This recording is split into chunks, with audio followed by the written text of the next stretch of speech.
Welcome to this week's webisode of The Better Half. I'm Kendra D. St. Aubin. This is Katie Hartley, and we're going to go back and look at what's been going on this week. Tennis star Serena Williams back in the news, this time not for such a good thing. She loses for the first time ever in her career in the first round at the French Open. She was 46-0 in first rounds. It was a terrible shot of her. Before this loss. Kendra, I mean, do you think it is time for this girl to finally just hang it up and be done with tennis?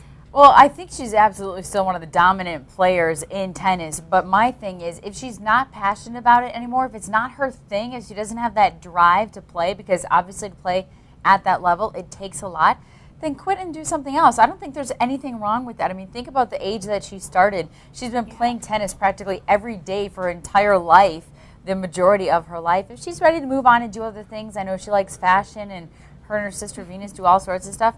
I don't think there's anything wrong with it. I can't even imagine being so incredibly burnt out when you get to that stage. Do you think she should hang it up? Well, she's been quoted as saying, "I don't love tennis." Right. And a couple of weeks ago, we talked about how she called out her male counterparts for complaining about the blue clay. So she seemed to be, I think she's becoming kind of resentful towards the sport of tennis, and that is what I don't like to see.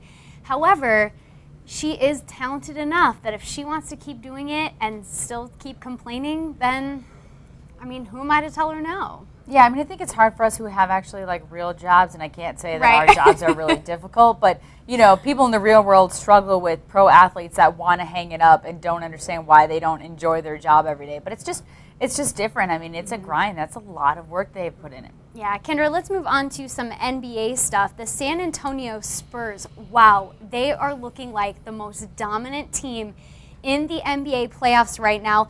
They have extended their winning streak to 20 games, including the regular season, and 10 games in the playoffs, totaling 20 games in a row. It's unbelievable to watch this team play. Kendra, why do you think that the Spurs are so dominant?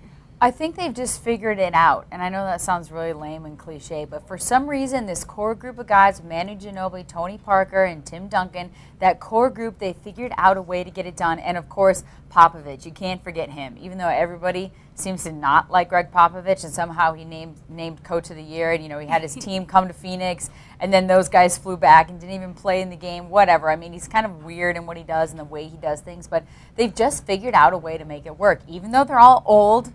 Yep. And we use old relatively in sports terms. They found a way to make it work. And I don't think anybody saw that coming against a young Thunder team with all this energy, especially in this compact NBA schedule we had this season. Yeah, I did expect to see the Spurs struggle a lot more than they have been against this Thunder team. And they've got this ridiculous ability to just run up the score. I mean, it's the only team that I watch that 1 second they're up by 5 or 6 points, and then the next they're up by 23, 24, and I'm going, I don't even know what happened. And I'm watching this game, you know, at home on TV, so I can't imagine what these other players must think.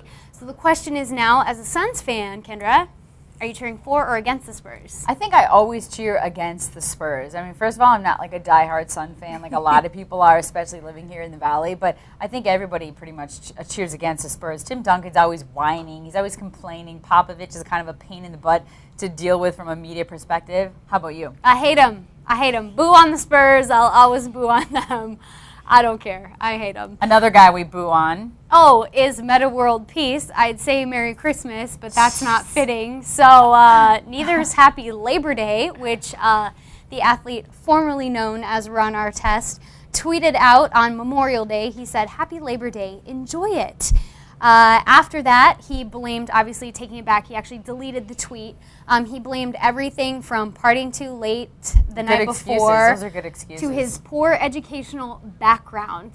Do you think he should be forgiven for this? Absolutely not. I think that's insulting. I think that's very insulting. I mean, here we are honoring all the men and women who have served and are currently serving our country. And the reason you are partying and enjoying yourself, and even you have the poor education that you got, is because you have the freedoms that these people provide. It's pathetic, it's insulting, and I think he should be absolutely embarrassed. And I think all the other athletes should have jumped him all over him for this.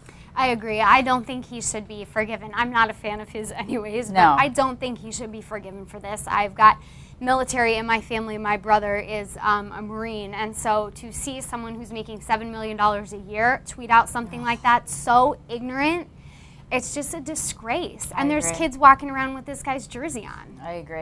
I think it's insulting, and he should be absolutely embarrassed. But I doubt he is. Yeah. I doubt he. I'm sure he just went about his day and partied on the next day. Probably. Yeah. Well, another guy that's feeling a little remorseful is Teeio, after being released from the indoor football league team, the Allen Wranglers.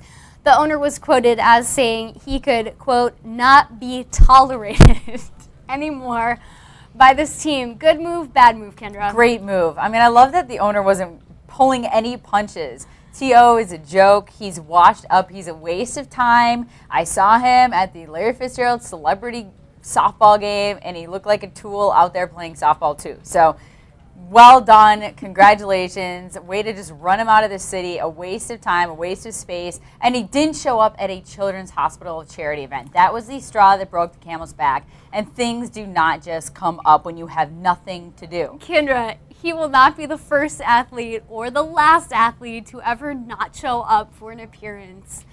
Give the A children's guy a hospital one? chance. Name Give another the one guy for a me. chance. Name another one for me. What a waste of space. Wrong move on the Wranglers. They should have kept him. We are out of time. She's Kendra D. St. Aubin. You can follow her on Twitter at Kendra620. You can follow me at FunKatie620, and we'll be back next week with another webisode of The Better Half.